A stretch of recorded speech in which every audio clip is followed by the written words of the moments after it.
अज्ञानतिमिरान्धस्य ज्ञानाञ्जनशलाकया चक्षुरुन्मीलितमेन तस्मै श्रीगुरवे नमः। श्रीचैतन्यमनोभीष्टं स्थापिनमेन भूतले स्वयं रूपकदा मह्यं ददाति स्वपदान्तिकं। वन्देऽहं श्रीगुरु श्रीयुतपदाकमलं श्रीगुरून् वैष्णवां च श्रीरूपं साग्रजतं सगणरघुनाथान्वितं तं सजीवं सात्वैतं सावधूतं परिजनसहितं कृष्णचैतन्यदेवं श्रीराधाकृष्णपादान् सगणललिता श्रीविशाखान्वितांश्च। हे कृष्णा करुणा सिन्धो दीनबन्धो जगत्पते कोपेश कोपिकान्त राधाकान्त नमोऽस्तुते। तप्त काञ्चन गौराङ्गी राधा वृन्दावनेश्वरी वृषभानुसुते देवी प्रणमामि हरिप्रिये। वाञ्छाकल्पतरुभ्यश्च कृपा सिन्धुभ्यश्च पतितानां पावनेभ्यो वैष्णवेभ्यो नमो नमः। श्रीकृष्ण चैतन्य प्रभु नित्यानन्द श्री अद्वैत गदाधर श्रीवासादि गौरभक्तवृन्दा। हरे कृष्ण कृष्ण कृष्ण हरे हरे हरे राम राम राम हरे हरे। नारायणं नमस्कृत्यं नरं चैव नरोत्तमं देवीं सरस्वतीं व्यासं ततो जयमुद्रयेत्। नस्तप्रायेषु अभद्रेषु नित्यं बाहवतः सेवया भगवति उत्तमश्लोके भक्तिर्भवति नैष्ठके। मुखं करोति वाचालं पङ्गुं लङ्घायते गिरिं यत्कृपातमहं वन्दे गुरुं दीनतारिणं परमानन्दं माधवं श्रीचैतन्येश्वरम्। ॐ नमो भगवते वासुदेवाय। ॐ नमो भगवते वासुदेवाय। ॐ नमो भगवते वासुदेवाय।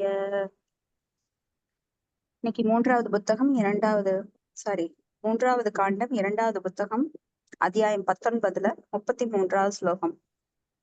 சூத உவாச்ச இதி கௌஷாரா வாக்யாதா தாமா ஹிருதய பகவத் கதாம் குத்தானந்தம் பரம் லேமே மகா பாகவதோ த்விஜஹ. நான் படிக்கிறேங்க மாதாஜி. படி. மொழிபெயர்ப்பு. ஸ்ரீ சூத கோசாமி தொடர்ந்தார். என் அன்பான பிராமணனே, பகவானின் சிறந்த பக்தனாகிய விதுரன் பரமபுருஷ பகவானின் பொழுதுபோக்கு விளையாட்டு பற்றி வருணனை கேட்டதால் உன்னத இன்பத்தை அடைந்தார். இதை முனிவர் கௌசவரின் மைத்ரேயர் ஆதாரபூர்வமாக செய்திகளில் இருந்து கேட்டு மகிழ்ச்சி அடைந்தார். பொருளுரை: யாராவது பகவானின் திருவிளையாடல்களை பற்றி அறிந்து அதனால் உன்னத இன்பம் பெற விரும்பினால் அவர் இங்கு விளக்கப்பட்டது போல ஆதாரபூர்வமான செய்திகளை கேட்க வேண்டும். மைத்ரேயர் இந்த வர்ணனை அவருடைய உண்மையான அகநிலை குருவிடமிருந்து கேட்டார். விதுரரும் மைத்ரேயரிடமிருந்து கேட்டார். ஒருவர் அவருடைய அகநிலை குருவிடமிருந்து கேட்டு அதை கூறினால் அவர் அதிகாரம் பெற்றவராவார். ஒருவர் உண்மையான புனித அகநிலை குருவை ஒப்புக்கொள்ளாவிட்டால் அதிகாரம் பெற்றவராக முடியாது. இது இங்கு தெளிவாக விளக்கப்பட்டுள்ளது. ஒருவர் உன்னதமான இன்பத்தை பெற விரும்பினால் அவர் அதிகபூர்வமானவரை கண்டுபிடிக்க வேண்டும். ஒருவர் அதிகாரபூர்வமான செய்திகளை காதினாலும் மனதினாலும் கேட்பதன் மூலமே பகவானின் திருவிளையாடல்களை அனுபவிக்க முடியும். மற்ற எதனாலும் இயலாது என்பது இங்கு குறிப்பிடப்படுகிறது. அதனால் சனாதன கோஸ்வாமி பக்தன் அல்லாதவனிடம் உதட்டிலிருந்து பகவானின் மெய்மையை நிலையை கேட்கக்கூடாது என்று சிறப்பாக எச்சரிக்கிறார். பக்தர்கள் அல்லாதவர்கள் பாம்புகளைப் போல பகவானின் திருவிளையாடல் பற்றி வர்ணனை பால் போல தூய்மையாக இருந்தாலும் பாம்பு போன்ற பக்தர் அல்லாதாரால் விளக்கப்பட்டதால் அது விஷமாக மாறிவிடும். இது உன்னத இன்பம் அளிக்காதது மட்டுமல்ல, இது அபாயமானதும் கூட ஆகும். சைத்தன்ய மகாபிரபு மாயாவாதிகள் அல்லது அருவவாதிகளிடமிருந்து பகவானின் திருவிளையாடல் பற்றி வர்ணனை கேட்கக்கூடாது என்று எச்சரிக்கிறார். அவர் தெளிவாக கூறுகிறார், மாயாவாதி பாக்ஷை சூனிலே ஹயா சர்வ நாச. யாராவது பகவானின் திருவிளையாடல் பற்றி மாயாவாதிகள் விளக்கத்தை கேட்டாலோ அல்லது அவர்கள் தரும் பகவத்கீதையின் விளக்கத்தை கேட்டாலோ, ஸ்ரீமத் பாகவதம் அல்லது வேறு எந்த வேத இலக்கியத்தின் விளக்கத்தை கேட்டாலோ அவர் தண்டனை விதிக்கப்பட்டவன் ஆவான். ஒருவன் ஒருமுறை நாத்திகவாதிகளுடன் தொடர்பு கொண்டால் அவனால் பகவானின் தனிப்பட்ட தோற்றம் பற்றியோ அவருடைய உன்னதமான திருவிளையாடலை பற்றியோ புரிந்து கொள்ள இயலாது. சூத கோசாமி சவுனகரால் தலைமை தாங்கப்பட்ட முனிவர்களிடம் பேசிக்கொண்டிருந்தார். அதனால் இந்த பதத்தில் அவர் அவர்களை த்விஜருமுறை பிறந்தவர்கள் என்று அழைத்தார்கள். இருமுறை மாதாஜி. என்னங்க மாதாஜி? த்விஜ அப்படின்னா இருமுறை பிறந்தவர்கள். இருமுறை பிறந்தவர்கள் என்று அழைத்தார்கள். நைமிச்சாரியனத்தில் கூடியிருந்து சூத கோசாமியிடமிருந்து ஸ்ரீமத் பாகவதத்தை கேட்ட முனிவர்கள் எல்லாரும் பிராமணர்கள். ஆனால் பிராமணர்களின் தன்மைகளை பெறுவது மட்டுமெல்லாம் பெற்றதாகி விடாது. இருமுறை பிறப்பது மட்டும் முழுமையானதில்லை. உண்மையான ஆதாரத்திலிருந்து பகவானின் திருவிளையாடல்களையும் செயல்களையும் தெரிந்து கொள்ளும் பொழுது முழுமை கிடைக்கிறது. ஹரே கிருஷ்ணா மாதாஜி. நன்றி மாதாஜி. தேங்க்யூ மாதாஜி. உண்மையான ஆதாரத்திலிருந்து பகவானின் திருவிளையாடல்களையும் செயல்களையும் தெரிந்து கொள்ளும் பொழுது முழுமை கிடைக்கிறது. அப்போ உண்மையான ஆதாரம் அப்படின்னா என்ன இங்க? அப்ப பாகவதத்துல நாம முதல் காண்டத்திலேயே நிறைய ஸ்லோகங்கள் இதுக்கு சாட்சியா இருக்கு. சுஷுஷோ ஸ்ரத்ததானஸ்ய வாசுதேவ கதாருச்சி. அந்த வாசுதேவருடைய கதாருச்சி எப்ப வரும் அப்படின்னா, ஷியான் மகத் சேவையா விப்ரா. மகத் சேவையா, மகத்தான சேவை யாருக்கு புரியணும்? விப்ரா. அப்படின்னா தூய பக்தர்களுக்கு, பிராமணர்களுக்கு அந்த சேவை செய்யும் போது அந்த மாசுக்களிலிருந்து புண்ணிய தீர்த்த நிஷேவனாத், மாசுக்களிலிருந்து புண்ணிய தீர்த்த எல்லா மாசுக்களிலிருந்தும் தூய்மை அடைகிறார்கள் அப்படின்னு அந்த ஸ்லோகம் நம்மளுக்கு சொல்லுது. அப்போ ஒரு குருவை ஏற்றுக்கொள்ள வேண்டும். குருவின் மூலமாக அந்த பரம்பரா வழியில் வரும் பக்தர்கள் மூலமாக பகவானை பற்றிய செய்திகளை கேட்டறிய வேண்டும். முக்கியமா இங்க சில பிரபுபாதர் சொல்றது என்னன்னா, நாத்திகவாதிகளிடமிருந்து இது போன்ற வர்ணனைகளை கேட்கக்கூடாது. ஏன்னா அவங்க பாம்பை போன்றவர்கள்.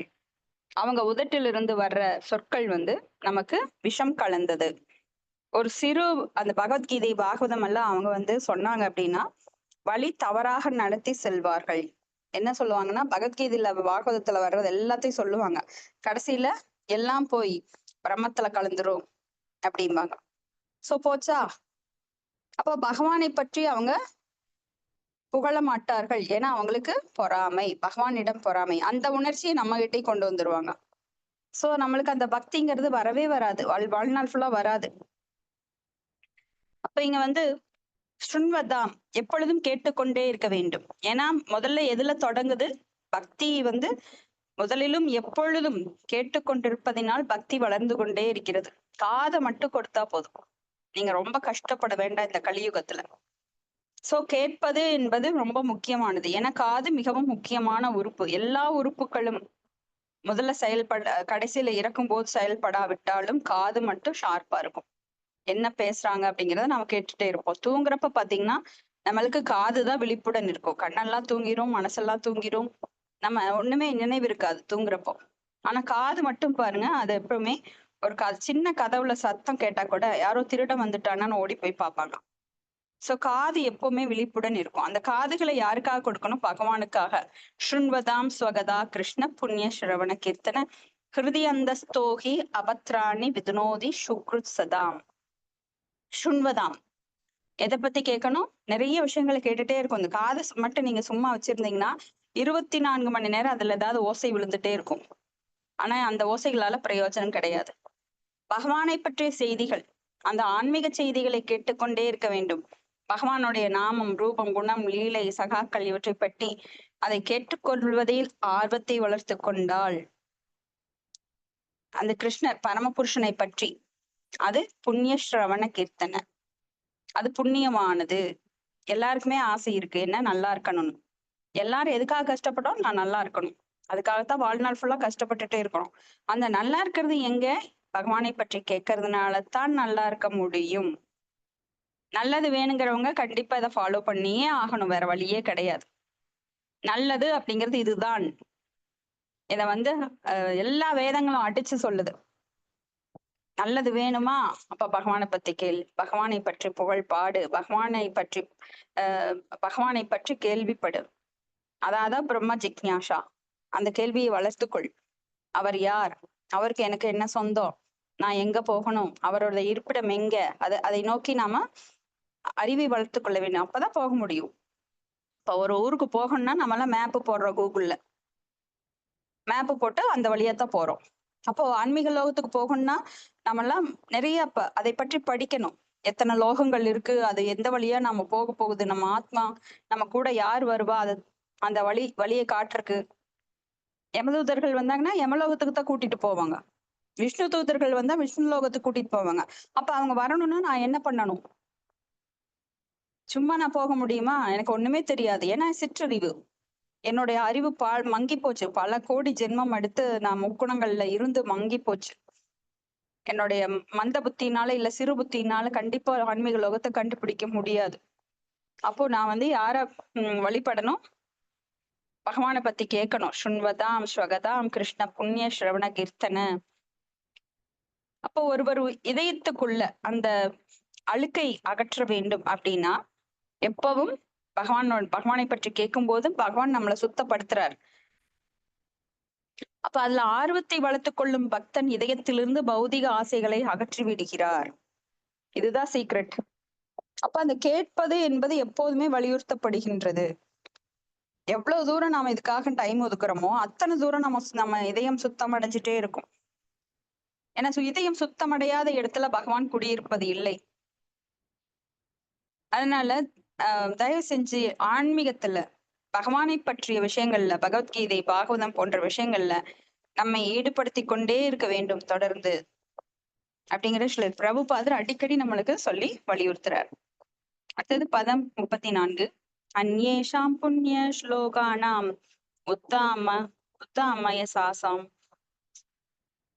சதாத் உபஸ்ருத்ய பவேத் மோத ஸ்ரீவத்சாங்கஸ்ய கிம் புனः. ஹரே கிருஷ்ண மாதாஜி. படைங்க மாதாஜி. மொழிபெயர்ப்பு.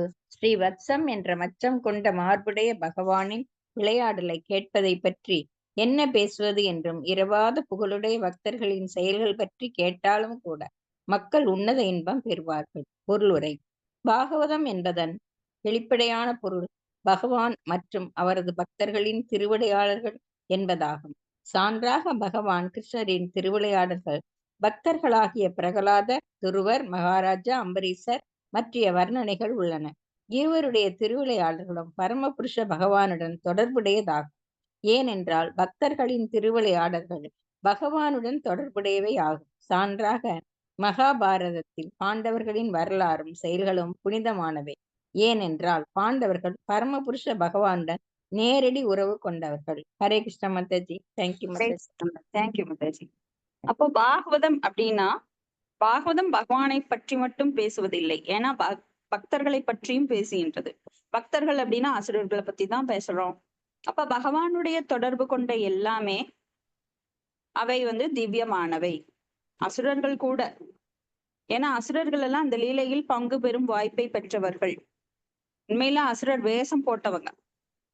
ஒரு நாடகத்துல பல அம்சங்கள் இருக்கு. அந்த பல அம்சங்களுமே நம்மளுக்கு இப்ப நான் ஒரு தியேட்டர் போறோம், ஒரு சினிமா பாக்குறோம் அப்படின்னா அதுல ஒரு ஹீரோ மட்டும் இருந்தா இன்ட்ரெஸ்டிங்கா இருக்காது. அதுல ஒரு வில்லன் இருப்பான், அதுல ஒரு தாய் இருப்பா, அதுல ஒரு தந்தை இருப்பா, அதுல ஒரு ஃப்ரெண்ட்ஸ் இருப்பாங்க. இப்படி பலதரப்பட்ட மக்கள் இருப்பாங்க. பலதரப்பட்ட சீனரிஸ் இருக்கும். அப்போ ஆன்மீகம் அப்படிதான் பகவானுடன் லீலைகள்ல பல விஷயங்கள் பங்கு பெறுகிறது. அதுல முக்கியமா பக்தர்கள். அப்ப பக்தர்களை பற்றிய விஷயங்களையும் நாம் பேசுகின்றோம். பக்தர்கள் பகவானிடமிருந்து வேறுபட்டவர்கள் கிடையாது. தூய பக்தர்கள் பகவானுக்கு இணையான குணங்கள், இணையான சக்திகள், இணையாக இல்ல அவருடைய சக்திகள், சக்தி ஆவேச அவதாரமாக வருபவர்கள். இவர்களை எல்லாம் பற்றி பேசும்போது அதுவும் மங்களகரமானவை. அதுவும் ஆஸ்பீசியஸ் திங்ஸ் தான். ஸ்லோகம் 35. யோகஜேந்திரம் ஜஜக்ஸ்ரஸ்தம் தியாயந்தம் சரணாம்புஜம் புரோச்சந்தீனாம் கரேணூனாம் கிருஷித் சரதோ மோச்சயத் திருதம். ஓம் நான் படிக்கிறேன் மாதாஜி. படை. ஓம் நம பகவதே வாசுதேவாய. ஓம் நம பகவதே வாசுதேவாய. ஓம் நம பகவதே வாசுதேவ. பதம் 35. ஏசி பக்திவேதாந்த சுவாமி சீல பிரபுபாதருக்கு ஜெய். மொழிபெயர்ப்பு பிளஸ் பொருளுரை. பரமபுருஷ பகவான் ஏனைகளின் அரசனாகிய கஜேந்திரன் முதலியால் தாக்கப்பட்ட போது பகவானின் தாரமை போன்ற திருவடிகளை தியானம் செய்ய அந்த ஏனையை அதிலிருந்து இறைவன் விடுவித்தார். அந்த நேரத்தில் யானை மாதாஜி, அந்த யானை, யானை இல்லை, யானை, ஏனை யானை, யானை எலிபென்ட், அதிலிருந்து இறைவன் எலிபென்ட். விடுவித்தார். அந்த நேரத்தில் அந்த யானையுடன் வந்த பெண் யானைகள் அழுதன. பகவான் அவற்றுக்கு வர இருந்த ஆபத்திலிருந்தும் காப்பாற்றினார். பொருளுரை: ஆபத்திலிருந்து ஆணை பகவானை காக்கப்பட்ட சான்று இங்கு சிறப்பாக கூறப்பட்டுள்ளது. ஏனென்றால் ஒரு விலங்கும் கூட பக்தியுடன் பரமபுருஷ பகவானை அணுகலாம். ஆனால் பக்தனாக இருந்தால் அன்றி ஒரு அசுரன் பகவானை அணுக முடியாது. ஹரே கிருஷ்ண மாதாஜி. தேங்க்யூ. ஹரே கிருஷ்ணா. அப்போ ஒரு பகவானை அணுக வேண்டும் என்றால் ஒரு மனிதனாக இருக்கணும். இப்ப யாரெல்லாம் பக்தி பண்ணலாம்? மனிதர்களாக இருக்கிறவங்க எல்லாருமே பக்தி பண்ணலாம். ஏன்னா அவங்களுக்கு 6 அறிவு இருக்கிறது. ஆனா பாகவத்துல பார்த்தோம் அப்படின்னா ஒரு யானை கூட, அதுவும் இந்த காலத்துல கூட நம்ம பாக்குறோம், குருவாயூர்ல கேசவன் என்கின்ற யானை கலியுகத்துல, அது சமீபத்துல, ரொம்ப சமீபத்துல கேசவன் என்கின்ற யானை ரொம்ப புகழ் பெற்றது குருவாயூர்ல. இன்னைக்கு கூட அதனுடைய கொம்புகள் நம்ம போன உடனே அந்த முகப்புல பார்க்கலாம். அப்போ அந்த யுகத்துல கஜேந்திரன் என்கின்ற யானை ஆதி மூலமே அப்படின்னு சொல்லி பகவானை வழிபட்டது. அப்ப கஜேந்திரன் யானைக்கு அவர் வந்து மோட்சம் தர்றார். கஜேந்திர மோட்சம் ரொம்ப புகழ் பெற்றது பாகவதத்துல. இப்போ ஒரு விலங்கு கூட பக்தியுடன் பகவானை அணுகுகின்றது. ஆனா ஒரு அசுரன் பகவானை அணுக முடியாது. ஆனா பகவானுடைய காரணமற்ற கருணையினால அசுரனுக்கும் முக்தி தரப்படுகிறது, சாயுஜ்ய முக்தி. ஸ்லோகம் 36.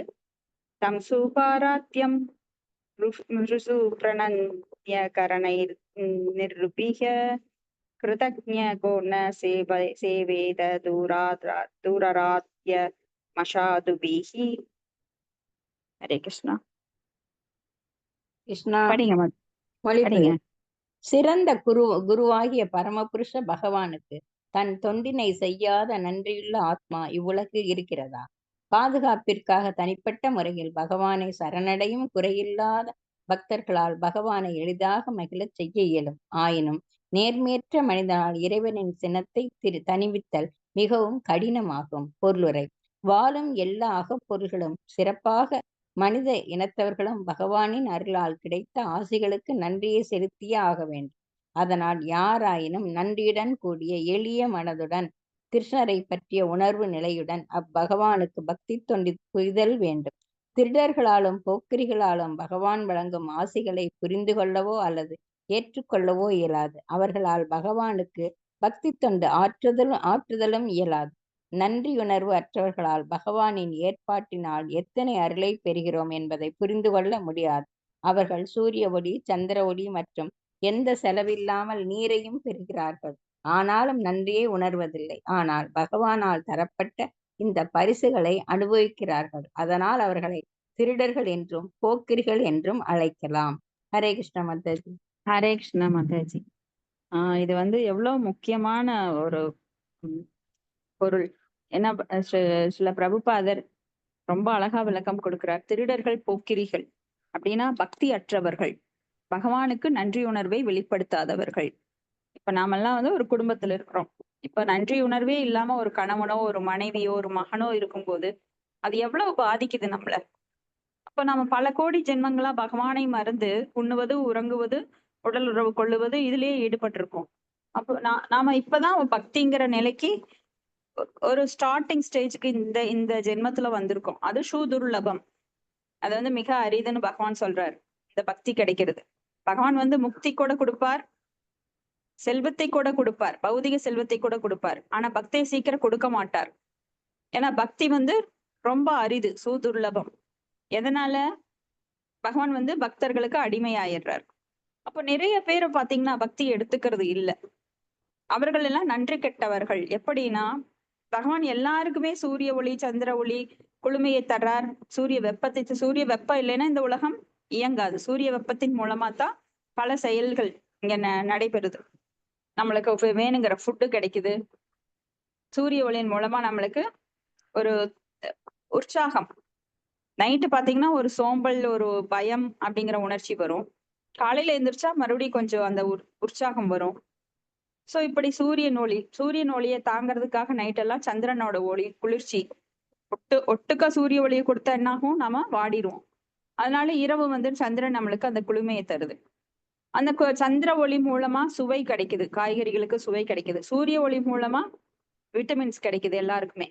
சூரிய ஒளி மூலமா நாம் மின்சாரத்தை உற்பத்தி பண்றோம். இப்படி எத்தனையோ வகைகள்ல சூரிய, சந்திரன் மற்றும் காற்று, இன்னும் பல வகைப்பட்ட பொருட்கள், இது எல்லாம் பகவான் நம்மளுக்கு 24 மூலக்கூறுகளாக பூமி ராபோ அடலோ வாயுக கம் மனோ புத்திரி ஏவச்ச அகங்கார இது எம்மே பின்னா பிரகிருத அஷ்டதான்னு நம்ம பொய் அகங்காரத்தையும் கொடுத்து நம்மளுடைய வாழ்வாதாரங்களை எப்படியெல்லாம் நாம இந்த புலனின்பத்தில் ஈடுபட நினைச்சோமோ அதுக்குரிய வழியையும் அவர் தர்றார். நான் வந்து ஃபூலிஷா நினைச்சிருக்கேன், ஆனா அது அடங்கா பிடாரி மாதிரி அதையே நினைச்சிட்டு இருக்கேன், அதுக்கும் வழி தர்றாரு. சரி அனுபவிச்சுட்டு நீ அது தப்புன்னு உணர்ந்துட்டு என்கிட்ட வாய்ப்பு கொடுக்கிறார். அந்த வாய்ப்பை பயன்படுத்தி அறம் பொருள் இன்பம், அந்த இன்பத்தை பெற்றுவிட்டு போதும் இதுக்கு மேல நான் வந்து இனியாவது பகவானை நோக்கி முகத்தை திருப்பணும் அப்படின்னு நினைக்கிறவங்களுக்கு பக்தியும் கொடுக்கிறார். சோ இந்த மாதிரி திருடர்கள், பகவானை பற்றி நினைக்காம இருக்கிறவங்க, அவருக்கு நன்றி செலுத்தாமல் இருப்பவர்கள், பகவானுக்கு சேவை செய்ய மனதை கொடுக்காமல் இருப்பவர்கள் திருடர்கள், போக்கிரிகள் அப்படின்னு சொல்ல பிரபுபாதர் இங்க கடுமையா சொல்றார். ஏன்னா நல்லோர் இருக்க எல்லோருக்கும் பெய்யும் மழை அப்படின்பாங்க. ஏதோ ஒரு சிலர் இருக்கிறதுனால, ஏன்னா நல்லவங்களுக்கு மட்டும் போய் தனியா மழை பெய்யறது கிடையாது, மேகங்கள் கூட இருக்கிற எல்லாருக்குமே பெய்யுது. அப்ப பகவான் வந்து நம்மளுக்கு பல கோடி ஜென்மமா நம்மளுக்கு இந்த மழை, காற்று, வெயில் எல்லாத்தையும் கொடுத்துட்டே இருக்காரு. ஆனா அவரை திரும்பி பார்க்காம நாம அநாதிர் பகிர்முக அப்படின்னு மூஞ்சி திருப்பிட்டு இருக்கிறோம். ஸ்லோகம் 37. யோவை ஹிரண்யாக்ஷவதம் மகாபுதம் விக்ரீடிதம் காரணஷு கராத்மனஹ ஸ்ருணோதி காயத்மனுமோத தேஜசா விமுக்ஞதே பிரம்மவதாதா பித்த விஜாக. அதாச்சு அடியன் படிக்க பார்த்துச்சு. படிங்கம்மா. மொழிபெயர்ப்பு. ஓ பிராமணர்களே, முதலாக பகவான் காட்டுப்பன்றியின் வடிவத்தில் தோன்றி உலகை விடுவிப்பதற்காக அசுரனாகிய கிரண்யாட்சகரனை கொண்ட அற்புதமான வர்ணனையை கேட்பவர், சொல்பவர் அல்லது இன்பம் அடைபவர் யாவரோ அவர்கள் ஒரு பிராமணனை கொண்டிருந்தாலும் பாவங்களின் முடிவில் இருந்து விடுபடுவார்கள். பொருளுரை. பரமபுருஷ பகவான் பூரண நிலையில் இருப்பதால் அவருடைய திருவிளையாடல்களும் அவருடைய மெய்மை நிலைக்கும் வேறுபாடு இல்லை. யார் ஒருவர் பகவானுடைய லீலைகளை பற்றி கேட்கிறாரோ அவர் பகவானுடன் நேரடி தொடர்பு உடையவராகிறார். நிச்சயமாக மிகவும் பாவமான செயல்களை கருதப்படும் ஒரு பிராமணனை கொண்டாலும் கூட அந்த பாவ செயல்களிலிருந்து விடுபடுகிறார். தூய பக்தன் உண்மையான ஆதாரங்களிலிருந்து பகவானின் செயல்கள் பற்றி அறிய ஆவலாய் இருக்க வேண்டும். ஒருவன் பகவானை பற்றிய வர்ணனையை காதால் கேட்டு அவரின் புகழையும் ஒப்புக்கொண்டால் அவர் தகுதியானவர் ஆகிறார். மாயாவாத தத்துவவாதிகள் பகவானின் செயல்களை புரிந்து கொள்ள இயலாதவர்கள். அவர்கள் பகவானுடைய செயல்கள் மாயை என்று நினைக்கிறார்கள். அதனால் அவர்கள் மாயாவாதிகள் எனப்படுகிறார்கள். அவர்களுக்கு எல்லாம் மாயையாக இருப்பதால் இந்த வர்ணனைகள் அவர்களுக்காக அல்ல. சில மாயாவாதிகள் ஸ்ரீமத் பாகவதத்தை கேட்பதில் ஆர்வமற்றவர்களாக இருக்கிறார்கள். ஆயினும் அவர்களில் பலர் இப்போது பணத்திற்காக இதை படிப்பதில் ஆர்வம் கொள்கிறார்கள். உண்மையில் அவர்களுக்கு எப்படியும் இதில் நம்பிக்கை இல்லை. அதற்கு மாறாக அவர்கள் தங்கள் போக்கில் இதை வர்ணிக்கிறார்கள்.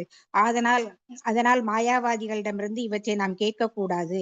நாம் சூதகோஸ்வாமி அல்லது மைத்ரேயரிடமிருந்து கேட்க வேண்டும். அவர்கள் உள்ளவாறே அந்த வர்ணனைகளை கூறுவர். அப்போதுதான் நாம் பகவானின் லீலைகளை அனுபவிக்க முடியும். மற்றபடி புதிய பார்வையாளர்களின் விளைவு நச்சுத்தன்மை வாய்ந்ததாகும். ஓம் சத் சத். ஹரே கிருஷ்ண மாதாஜி. ஹரே கிருஷ்ண மாதாஜி. மாயாவாதி கிருஷ்ணபராதி அப்படின்னு சைத்தன்ய சரணாமத்துல சைத்தன்ய மகாபிரபு சொல்றாரு. அப்போ மாயாவாதிகள் கிருஷ்ணரோட ரூபத்தை ஏற்றுக்கொள்வதில்லை. கிருஷ்ணர் தான் முழுவதற் கடவுள், பரமபுருஷர் என்பதை ஏற்றுக்கொள்வதில்லை.